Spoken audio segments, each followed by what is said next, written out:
आधार श्रद्धा है। ये बहुत हल्की होती है। कपूर ऐसे है ना, बाहर रख दो उड़ जाएगा, उसको पैक करके रखा जाता है।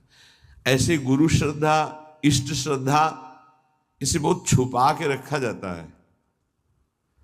जीव देहाभिमानी है, उसको जहां थोड़ा भी गुरु का प्यार प्राप्त हुआ, इष्ट का प्यार बताना शुरू कर दिया।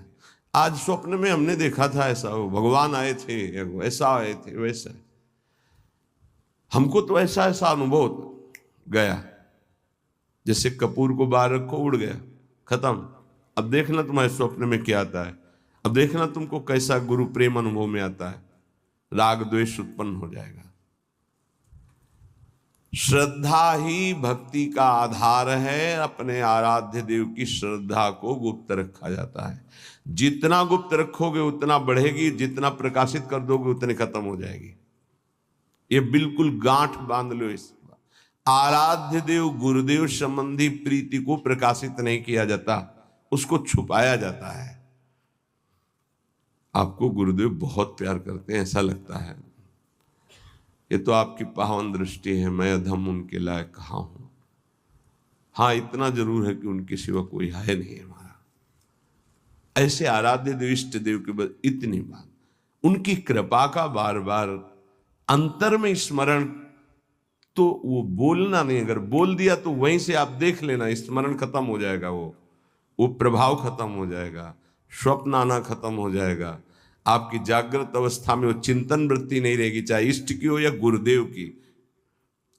आगे बहुत महिमा की बात कर रहे हैं। श्रद्धा दो प्रकार की होती है, एक जड़ श्रद्धा, एक विचार युक्त श्रद्धा। जड़ श्रद्धा में बहुत जल्दी भगवत प्राप्ति होती है। हमें कुछ पता नहीं संसार क्या है, कुछ पता नहीं स्वरूप क्या है, हमें कुछ नहीं जानना कि ज्ञान मार्ग क्या है, कर्म योग मार्ग क्या है, या अमुक अमुक, मुझे कुछ नहीं जानना। नहीं तो क्या, बस मेरी प्रिया जो, इसे जड़ श्रद्धा कहते हैं। कुछ नहीं जानना हमको, हमारी श्यामा जो, राधा राधा राधा राधा बोले, इनको बहुत जल्दी भगवत प्राप्ति होती है, क्योंकि बहुत विचित्र बुद्धि का विलास है। विद्वता आ जाए तो बहुत खतरा है, ज्यादा जानकारी, ज्यादा विद्वता खतरा है, वो संसार में फंसा देगी। जिसको यह है कि मुझे कोई ज्ञान नहीं, बस मेरी प्रिया जो, मेरी प्रिया जो, बहुत जल्दी भगवत प्राप्ति हो जाएगी। एक होती विचार युक्त, ज्ञान विज्ञान संपन्न विचारवान। ये जो जड़ श्रद्धा वाला है, यदि इसे कुसंग मिल जाए तो बड़ी जल्दी नष्ट भी हो जाएगा। ये ध्यान रखने का विषय है। जड़ श्रद्धा से बहुत जल्दी भगवत प्राप्ति होती है। जड़ श्रद्धा में ये लो, तुम्हारे ठाकुर जी हैं, सिलपिल्ले बाई को पत्थर का टुकड़ा दे दिया, उसी से भगवत साक्षात्कार हो गया। कितने ऐसे महापुरुषों का वहां विचार थोड़ी है कि ये तो पत्थर का टुकड़ा दिया, कोई आकृति नहीं, कोई शालिग्राम नहीं, कोई नर्मदेश्वर नहीं, गुरुजी ने हमको तो फुसला दिया, फुसला दिया। ये जड़ श्रद्धा में विचार नहीं, एक है विचार युक्त श्रद्धा, एक है जड़ श्रद्धा, इससे बहुत जल्दी भगवत प्राप्त। एक संत भगवान को देखा कि वो एक तौलिया, बड़ी तौलिया, उसमें सैकड़ों छेद थे और बहुत पुरानी और मलिन थी कि अगर शायद ऐसे करो तो नुच जाए, वो ऐसे सर पे डाले रहते थे। प्राय हम उनको उसी में देखते थे। एक दिन कहा, ये तौलिया पुरानी हो गई, नई मंगा दे आपको। तो उन्होंने कहा, नहीं नहीं, ये तौलिया आप जानते हो, हमारे गुरुदेव की है, गुरुदेव ने दिया था। क्या अद्भुत गुरु निष्ठा! गुरु ने अपने प्रयोग की हुई तौलिया दे दी तो जीवन भर ऐसे। ब्रह्मावर्त बिठूर में एक आश्रम में उन संत भगवान का हमें नाम स्मरण नहीं, दर्शन करने गए थे, तो गुरु की लंगोटी से गुरु की पादुका छाती में हर समय बांधे रहते। ऐसा श्री सीताराम ओंकारनाथ जी महाराज की भी जो स्वरूप में पाया गया कि वो अपने गुरु की पादुका यहाँ बांधे हुए थे। नवीन नवीन प्रश्न किया कि ऐसा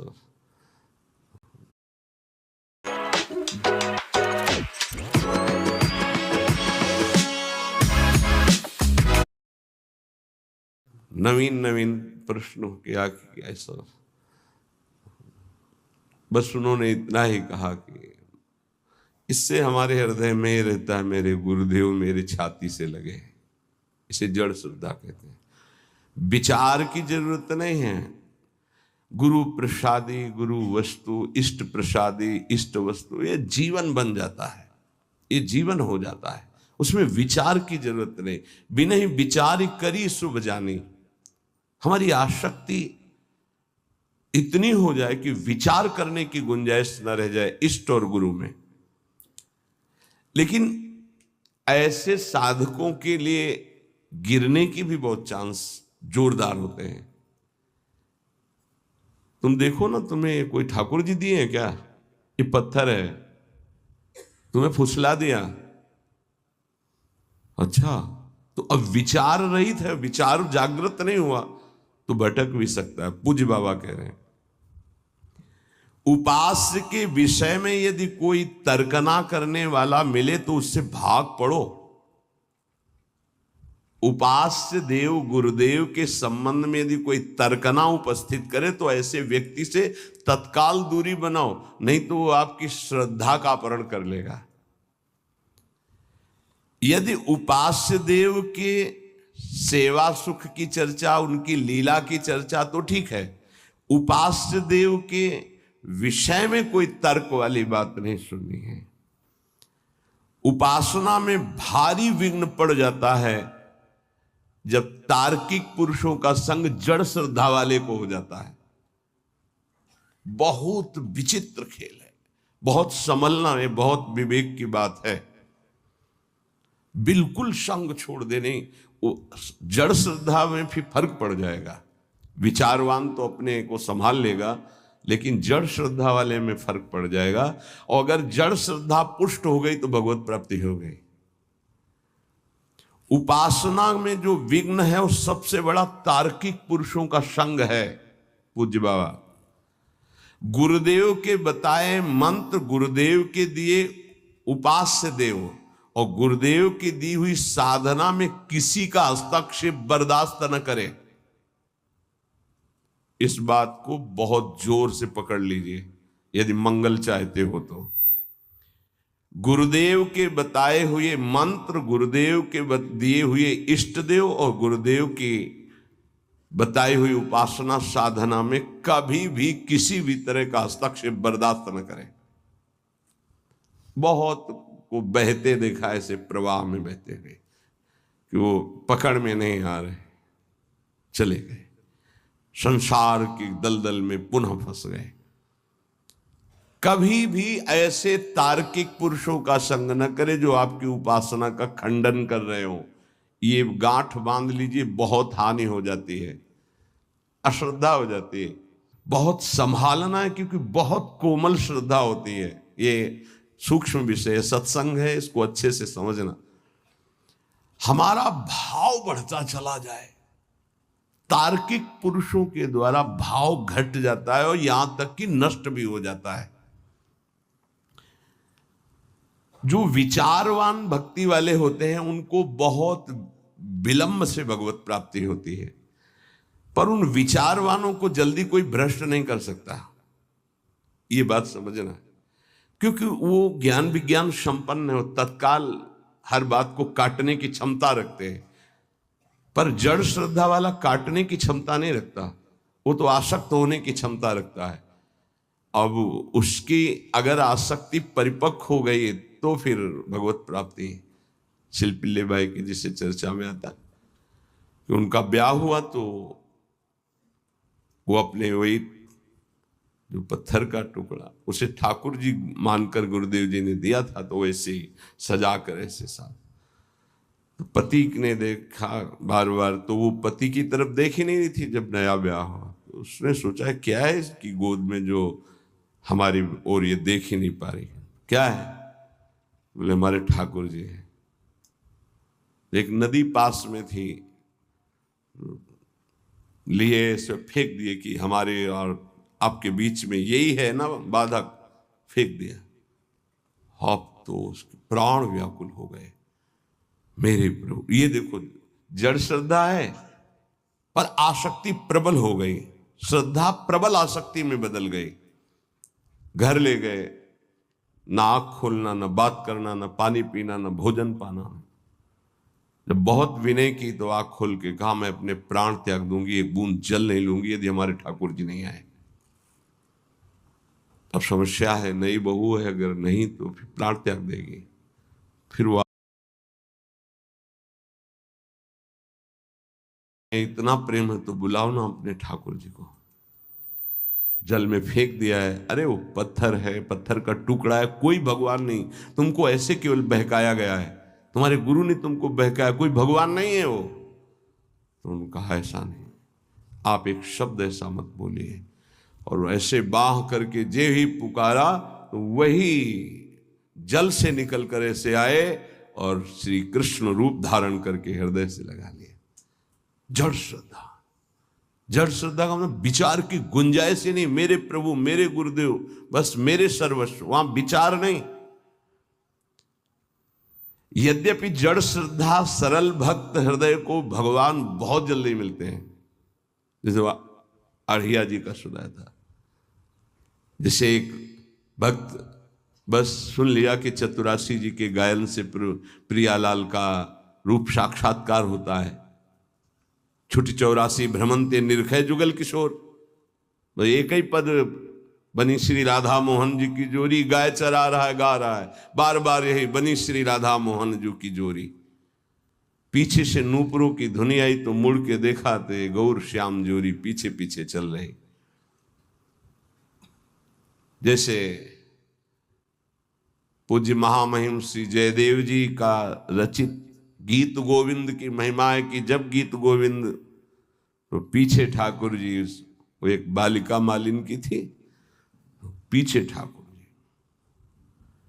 चतुरासी जी की महिमा ऐसी है, प्रिया प्रीतम, अक्षर अक्षर में श्यामा श्याम विराजमान, पीछे मुड़ के देखा तो प्रिया प्रीतम, बात की प्रिया प्रीतम ने। मदन टेर पे लता भवन में हरिवंश चंद्र जो मेरी सेवा में रहते, उनको बोल दो जाकर भूख लगी है, कढ़ी ये बनाकर भोग लावे।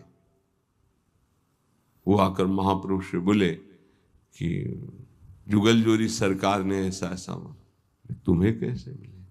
बोले पद गा रहा था, बनी श्री राधा मोहन जो की जोरी, इंद्र नीलमणि श्याम मनोहर, सात कुंभ तन गोरी, पीछे देखा नूपुरों की झनकार तो प्रिया प्रीतम।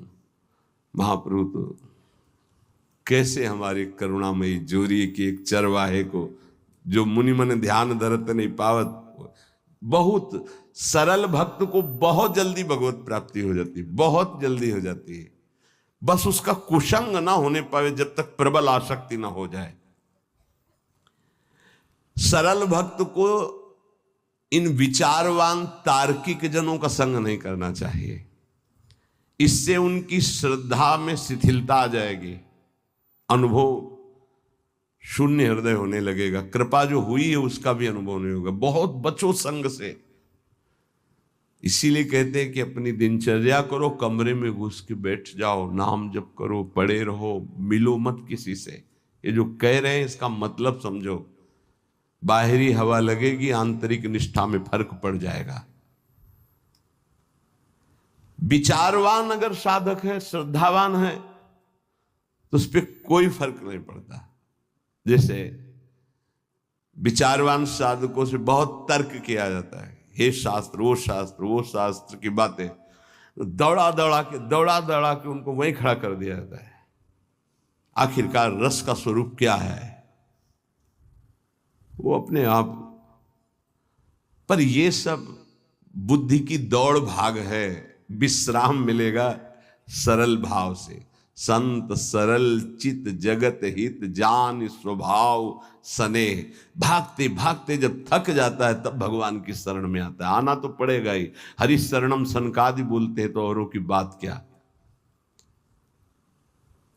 विरोधी संग पतन, उपासक सावधान, ये प्रेम का मार्ग है। विरोधी संग से बहुत बचना चाहिए। जैसा संग होता है वैसा रंग चढ़ने लगता है। ये 9 स्वरूप हैं जो ये 9 हैं तो आप पूर्ण शरणागत हो गए। पूर्ण शरणागत, तत्वबोध, भगवत प्रेम कुछ दुर्लभ उसके लिए नहीं। पहला है दीनता, अत्यंत दैन्य स्वभाव होना चाहिए। दूसरा है निष्कपटता, वाणी से कुछ और बोल रहे हैं, हृदय में कुछ और है, आचरण कुछ और है, ऐसा शरणागत का स्वभाव नहीं होता। जो मन में वही, वाणी में वही, चेष्टा में, इसे निष्कपट व्यवहार कहते हैं। तीसरा सत्यता, सत्य ही उसका जीवन है। सत्य बोलना, सत्य आचरण करना, सत्य का संग करना, सत्य वृत्तियों का ही आदर करना, असत का त्याग करना। चौथा सर्वसमर्पणता, मेरे प्रभु के सिवा कोई दूसरा नहीं, ये सर्वसमर्पणता है। मेरे तो गिरधर गोपाल, दूसरो न कोई। ये हृदय से बैठा लो, दूसरो न कोई। अगर दूसरा कोई हृदय में रहेगा तो शरणागति पुष्ट नहीं होगी।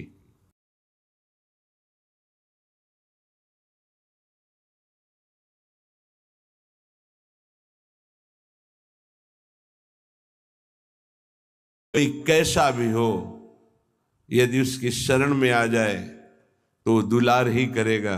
भगवान का जो शरणागत है, सर्वाधारता, सबका आधार। जैसे पृथ्वी, ऐसे वो भक्त सबका आधार। घोर से घोर पापी नीच से नीच आ जाए। जैसे कई ऐसे विक्षिप्त चित्त से संतों का सानिध्य प्राप्त करते हैं और समाधिस्थ चित्त वाले हो जाते हैं। ये सर्वाधारता, भगवान का शरणागत सबका मंगल करने की सामर्थ्य रखता है। किसी से हमारा वैर नहीं, कोई हमारे घृणा नफरत का पात्र नहीं। जैसे कोई कुछ बातें ऐसी होती हैं जिनको नहीं समझने के कारण लगता है ये सपोर्ट क्यों करते हैं। जैसे वो कह रहा है कि मुझे अमुक अमुक वस्तु चाहिए, मैं भजन करूं। हाँ हाँ पक्का मिलेगी, तुम भजन में लगो। किसी भी तरह से सकाम हो या निष्काम हो, मेरे प्रभु से जुड़ जाए, उसका मंगल होता है। श्री सुखदेव जी परीक्षित जी से कहते हैं, काम, स्नेह, क्रोध, लोभ, किसी भी तरह से द्वेष, वैर, कैसे भी मेरे प्रभु से जुड़ जाए। वृत्तियां सच्चिदानंद से जुड़ती, इसलिए सच्चिदानंद की प्राप्ति उसकी हो जाती है। ये बड़ा सूक्ष्म विषय, बाहरी व्यवहारिक नहीं समझ। सर्वाधारता, कोई भी किसी भी भाव से आए, उसका आधार भक्त होता है। चिंता मत करो, भगवान बड़े कृपालु हैं, बहुत जल्दी परम मंगल हो जाएगा। सकामता से अगर प्रभु के चरणों में गए तो निष्कामता आने में देर नहीं लगेगी। अगर निष्कामता सत्संग से प्राप्त हो गई तो भगवत साक्षात्कार के लिए अब ज्यादा समय नहीं रह गया। निष्कामता में भगवत साक्षात्कार होता है। सकामता से प्रभु से अगर हम जुड़े तो निष्कामता अवश्य प्राप्त हो जाती है, क्योंकि मेरे प्रभु का प्रभाव ऐसा है। इष्ट देव का पूर्ण विश्वास, छठवां। सातवां सर्वा आराध्यता, अपने आराध्य देव में इतना तन्मय है कि सब उसकी आराधना करते हैं। ये शरणागत का लक्षण है, सब उसे प्यार करने लगते हैं। सर्वा आराध्यता, ये सद्गुण प्रकाशित होता है। जैसे सर्वाधारता, सबका आधार, ऐसे सर्वा आराध्यता, उसके ऐसे सद्गुण प्रकाशित।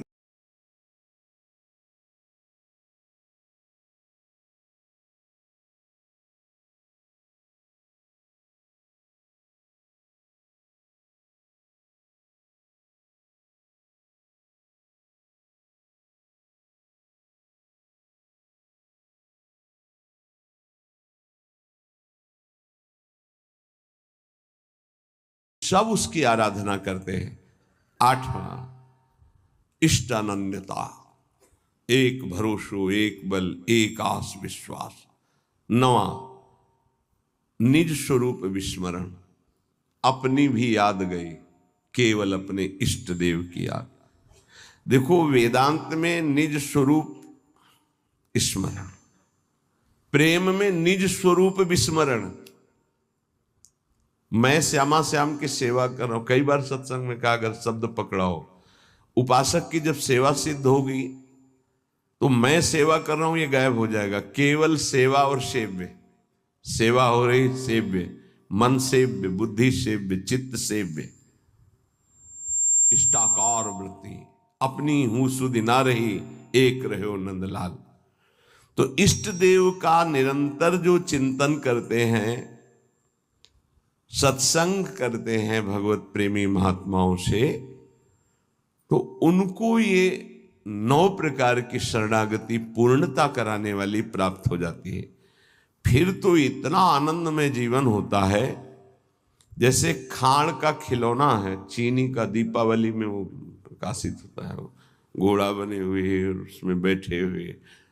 तो चाहे जहां से शुरू करो मीठा ही मीठा है, उसमें मीठा ही है, दूसरा कुछ नहीं है। ऐसे ही उपासक को संपूर्ण विश्व आनंदमय अनुभव होने लगता है, क्योंकि भगवदाकार वृत्ति है, इष्ट के सिवा कोई नहीं। उसका उठना बैठना, चलना फिरना, खाना पीना, सोना जागना सब आनंदमय होता है। और यही हम चाहते हैं कि हम सर्वानंदमय हो जाए, लेकिन भोगों को भोगने से नहीं, संसार के चिंतन से नहीं, रुपया के बल से नहीं, बुद्धि के बल से नहीं, भगवत भक्ति के प्रभाव से सर्वानंदमय हो जाएंगे, 10 दिशाएं आनंदमय हो जाएंगे।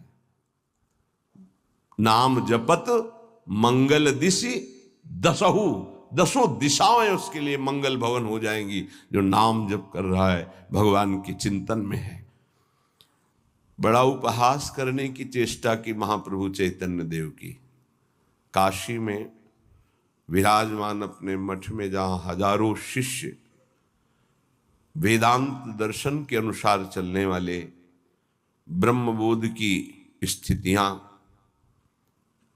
जब महाप्रभु चैतन्य देव का यश प्रकाशित हुआ तो सुना एक सन्यासी होकर नृत्य करते हैं, कीर्तन करते हैं। ऐसा सभाओं के बीच में ऐसा नगर कीर्तन होता है, घर में बंद करके दरवाजा कीर्तन होता है।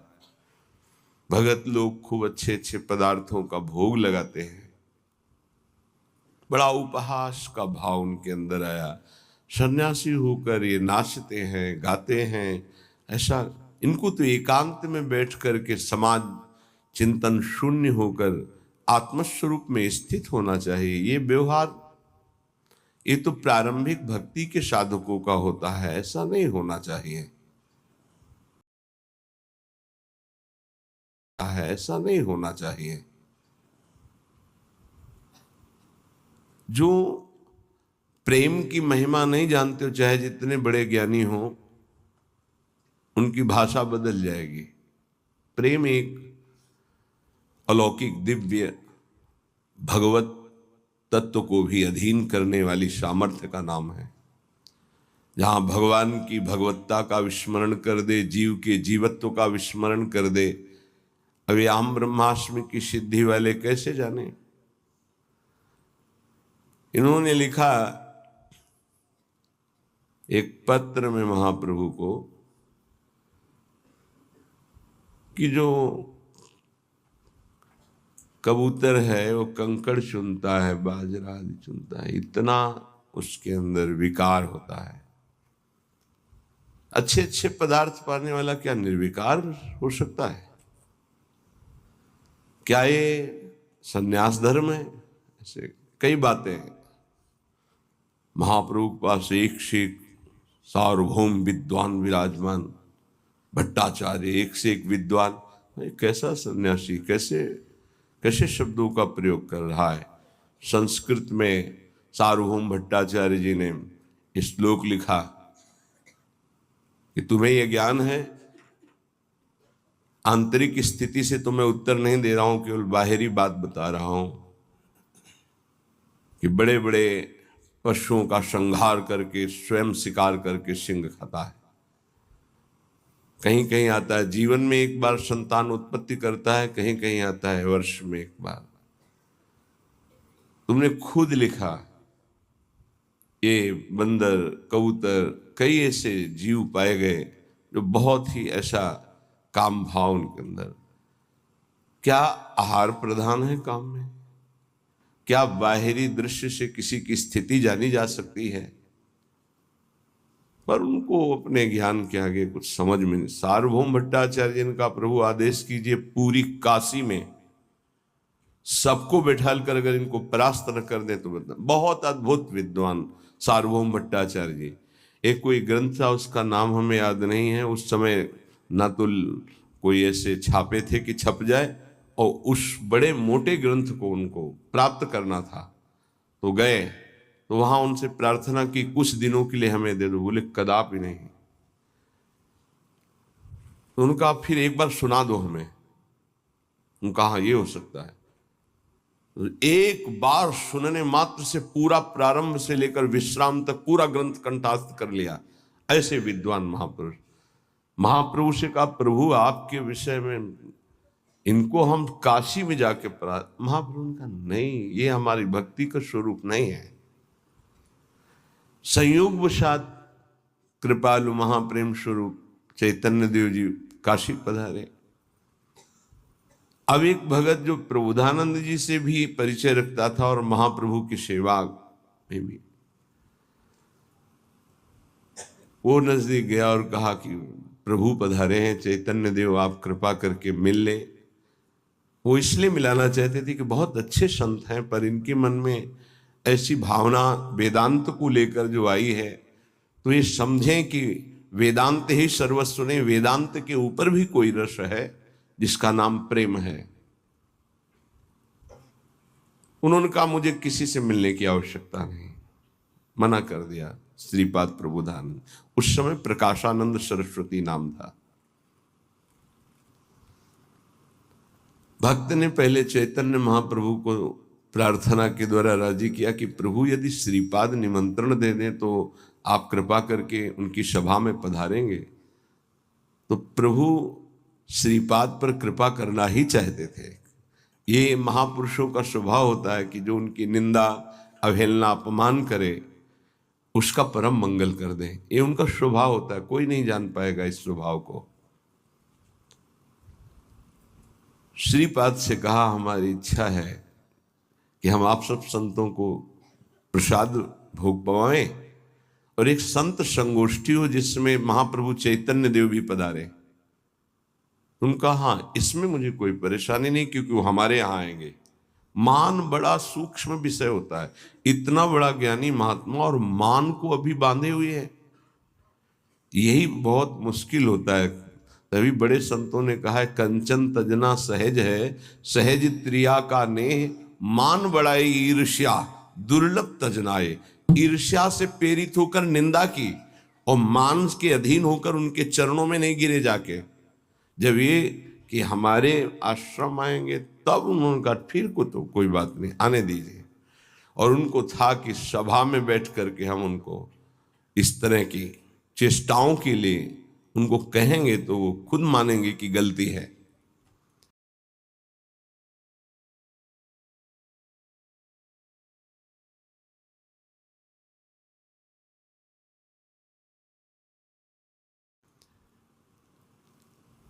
बड़े ऊंचे मंच पर सभा बनी, सब संतों के गिरदे लगे हुए हैं, सब भगवत स्वरूप महात्मा होते हैं।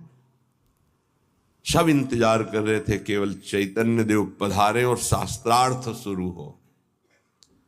महाप्रभु तो प्रेम की साक्षात,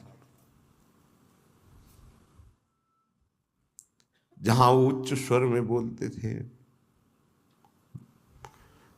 अमार प्राणनाथ कृष्ण, तो ऐसा लगता था कि प्रेम फैल रहा है, वर्षा हो रही। कोई ऐसा नहीं होता हा कृष्ण न बोल दे। अमार प्राणनाथ कृष्ण, मेरे प्राणनाथ कृष्ण, नाम कीर्तन के बीच में जोर से महाप्रभु बोलते थे। दैन्यता तो कूट कूट के भरी हुई, क्योंकि स्वयं प्रभु है। प्रेम शिथिल शरीर, नेत्र घूर्णित प्रेम मद से, जैसे प्रियाजू की अंग कांति, ऐसे महाप्रभु चैतन्य देव की अंग कांति। गौर वर्ण देखे तो लुभायमान हो जाए, ऐसे कमल नयन, विशाल नेत्र, जो ही पधारे तो किसी को कहना नहीं पड़ा कि खड़े हो जाओ। जितने सब थे उनकी रूप माधुरी को देखते ही खड़े हो गए। श्रीपाद फिर भी नहीं कहा बैठो बैठो, आने दो ना उनको।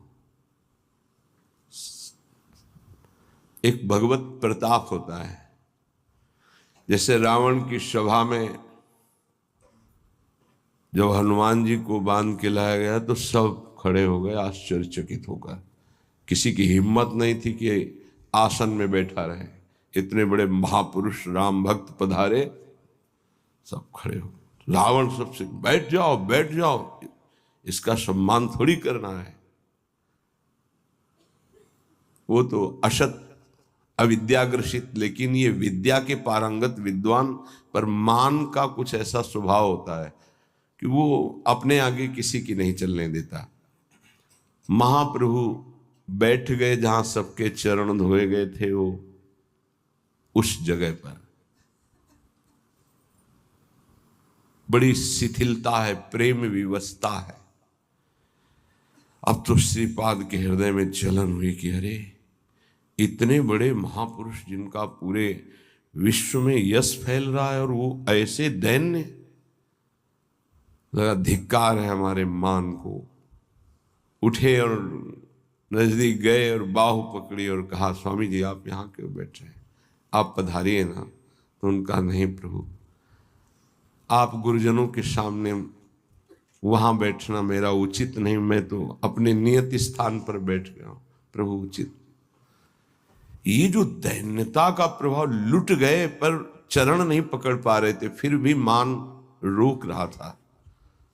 सभा में जाके बैठे, कई वेदांत की बातें की तो महाप्रभु हर वेदांत के प्रश्न का उत्तर श्री कृष्ण परख देते और कहा वेदांत सूत्रों की रचना और भाषा प्रकट करने वाले भगवान व्यास देव जी भी सब कुछ करके भी एक अशांति का अनुभव कर रहे थे। बाद में देवर्षि नारद जी की प्रेरणा से जब श्रीमद् भागवत श्री कृष्ण रूप माधुरी लीला माधुरी का गायन किया तो उनको परम विश्राम मिला। वो क्यों नहीं वेदांत में परम शांत हो गए थे, क्यों रचना की? बहुत विशेष चर्चाएं हुई। श्रीपाद प्रभावित तो हुए पर बार बार तर्क उठ रहा था क्योंकि बहुत बड़े विद्वान थे। महाप्रभु वहां से पधारे, भावावेश में एक दिन काशी के किनारे घाटों में कीर्तन महाप्रभु का, और ये भी विश्वनाथ जी के दर्शन करने के लिए जा रहे। जे ही देखा अश्रुओं की धार, रोमांच, और वो कृष्ण नाम की माधुरी छाई हुई थी काशी में। अब लगा कि अब नहीं, अब मान का बोझा मैं नहीं ढो सकता। गए, दंड रख दिया चरणों में, साष्टांग लौट गए। प्रभु अब नहीं, बहुत रोका अपने को। इस मान ने मुझे बहुत दुख दिया और इसी मान ने आपको उपहासास्पद वचन कहे। प्रभु अब इस अधम को स्वीकार कर लीजिए। महाप्रभु श्री भावावेश में उठाए और कहा प्रकाश तो हो चुका है पर प्रबोध नहीं हुआ। आज से तुम्हारा नाम प्रकाशानंद नहीं प्रबोधानंद होगा, और श्री कृष्ण की अपार कृपा तुम्हारे ऊपर। जाओ श्री वृंदावन धाम की रज का सेवन करो। प्रियाजू की विशेष कृपा तुम पर हुई।